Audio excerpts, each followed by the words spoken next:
Hi guys, নমস্কার। অবশেষে আমি আর আমার বাবা পুণ্য অর্জনের আশায় ব্রহ্মপুত্র নদে রওনা দিলাম।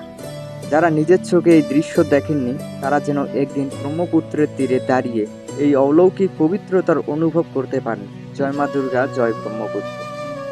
অষ্টমী স্নান ও ব্রহ্মপুত্র নদ, পবিত্রতা ও ভক্তির মিলন। বাংলাদেশের উত্তরা অঞ্চলে, বিশেষ করে কুড়িগ্রাম জেলার চিলমারী, উলিপুর, রৌমারী উপজেলায় অষ্টমী স্নান একটি অত্যন্ত পবিত্র ও গুরুত্বপূর্ণ ধর্মীয় অনুষ্ঠান। এই দিনে হাজার হাজার হিন্দু ভক্ত ব্রহ্মপুত্র নদে স্নান করে পুণ্য অর্জনের আশায় আসেন। অষ্টমী স্নান হিন্দু ধর্মের একটি পবিত্র আচার, যা সাধারণত চৈত্র মাসের শুক্লা অষ্টমী তিথিতে অনুষ্ঠিত হয়।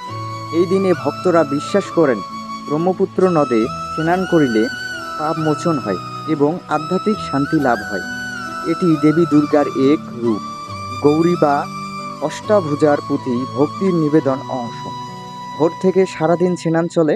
বিশেষ করে সূর্যোদয়ের সময় স্নান করা অধিক পুণ্যময় বলে ধরা হয়। বিবাহিত নারী, কুমারী মেয়ে, বৃদ্ধা, বৃদ্ধ সবাই অংশ নেন এই পুণ্যর স্নানে। আপনারা কারা কারা এই পুণ্য স্নানে অংশগ্রহণ করেছেন অবশ্যই কমেন্ট করে জানাবেন। সকলে ভালো থাকবেন। নমস্কার।